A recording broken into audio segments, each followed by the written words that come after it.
Hi, I'm Michael Bihovsky. I am a voice and acting teacher just outside of Philadelphia, and I want to talk to you about making the most out of your college auditions. Little background, I've been teaching privately for about 12 years, and during that time, I'm proud to say that every student I've had, of dozens who've studied with me for at least a couple months, has gotten into their first choice. Now, I am terrifyingly aware that I am always just one student away from that not being true, but for now, it is true, so I'm gonna enjoy it. So why do my students do so well? Well, for one thing, I'm very lucky to have taught some exceptionally talented people. But they're up against other exceptionally talented people, and they get in. Why? The most important reason is that when my students go in for a musical theater audition, they're not just singing, they're acting. That might seem like an obvious thing, but I've spent a lot of time on both sides of the casting table, and you'd be amazed how many singers there are out there who sound completely flawless, but they have nothing going on. They have no connection to what they're saying. They're thinking about vocal technique and the audition itself, and just generally anything but the actual words they're saying. And then there's another group of people. They're a lot more engaged, but they're doing something that I call acting the intensity rather than acting and exploring individual moments. They give a very intense and committed performance, but they mostly just choose one thought or emotion and stick with that throughout the entire piece. This is where real acting training is vital to bring out a performance that is honest and nuanced and memorable. Now, these days, almost everyone applying to a musical theater program has a voice teacher, and that's fantastic. It is so important for your voice to be in the best shape that you are capable of. But very few people have an acting coach, especially one who is willing to tackle musical repertoire. And that's where I come in. So, here are a few things, and I have many more, but I'll try to keep this short. Here are 5 acting tips to really blow people away at your auditions and to become a better actor overall, whether you're auditioning or performing, and whether it's a song or a monologue. Number 1, who are you talking to? You want to come up with 2 answers, one for who your character is talking to in the context of the song, and who you could talk to in real life that would approximate the relationship of the characters. Because you talk very differently to your brother than your boss, or to someone you hate versus someone you have a crush on. So pick someone really personal and appropriate, and try to physically see them standing in front of you and look them in the eye, and that will make your performance a lot more personal and a lot more real. A good trick that my acting teacher, Guy Stroman, uses in his classes is to practice your song while looking at an actual person in front of you. And I'm always amazed at what an immediate shift there is as soon as that happens. In addition to who you're talking to, you can add on where you're talking, because the tone and body language will change if you're one-on-one versus in a crowded movie theater. There's no one right answer to this, so it's really all about trying out all the possibilities, showing them to people you trust, and then making a strong choice. Number 2, what do you want? What does your character want? Most songs and monologues have one overarching need, and then a bunch of smaller goals along the way. You need to notice those smaller goals and differentiate between them, because that's really where a piece lives, is in those small details, and the more specific you get, the more universal it becomes. So, for example, in the course of one song where you're telling someone you love them for the first time, the overarching need is for reciprocation, but from one moment to the next, you might want to kiss them, or you might want to stick your head in the microwave.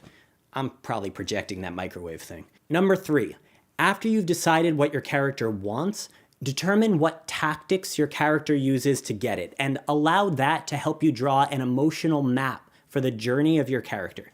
So if I want you to do something for me, there are several methods I can try. I can entice you, I can guilt you, I can beg, I can cry, I can trick, and each of those have emotional counterparts. Love, excitement, anger, despair, jealousy. People are complicated, and especially during heightened emotional moments, we tend to think and feel a lot of things, one after the other, or even at the same time. Good lyricists and playwrights will always give you the clues to put together a real 3-dimensional character, but ultimately it's up to you to make the choices for your character. Make those choices, and own those choices. Number 4, think. This is honestly the most important because none of the others exist without it. Think about the words you are saying as if you are crafting them and noticing them for the first time. A huge part of that is speaking in thoughts, not sentences, because in real life we don't speak in punctuation. We start a sentence and then we finish it when we figure out what we want to say. See what I did there? If not, rewind about 10 seconds. Similarly, we will breeze right through a punctuation mark. We'll breeze right through it if we can hold a thought and we just keep going. Rewind that one too if you need to. Now, in singing, what that means is you don't always have to obey the sheet music 100%. Now, the composer in me is cringing as I say that, but let me just clarify that you should obey it 99% of the time, and I'm not talking about changing melodies or the basic rhythm. But if the music allows for it, you can stretch the rhythm from time to time, you can cut off notes early, or you can hold them out a bit. If and only if you can come up with a good reason for your character to do so. Maybe your character is overwhelmed and can't hold out the note. Maybe you're really enjoying a particular memory, so you hold out the note to hold on to that thought. Let the acting always be your guide. Number 5, what do you personally bring to the table? In an audition setting where people don't know you, they can't help but subconsciously read into you from your performances and from your audition selections, which means 2 things. First, when choosing material to audition with, try not to choose pieces that unapologetically feature obnoxious traits like arrogance or self-righteousness. Second, try to choose material and characters that you do personally identify with so that you don't just become the character, but the character kind of becomes you. You meet somewhere in the middle. And then it's okay for the auditioner to read into the character because they are, in fact, reading into you. And a huge part of auditioning is social, so this is your chance to show you. And you don't have to keep it light. There is not an artist out there who has not experienced some turmoil, and that's fine. That's honest, and that's going to create some really interesting performances. I'm going to leave it there, even though I have way more to say because I always have more to say and not everyone wants to listen. So if you like my tips and if you want my help with an upcoming audition or performance, I do consults in the Philadelphia area. I also occasionally do consults on Skype or FaceTime. Ultimately, I recommend that you find a really good in-person coach, but if what I'm saying really resonates with you, you can check out my website at michaelbihovsky.com. It's in the video description.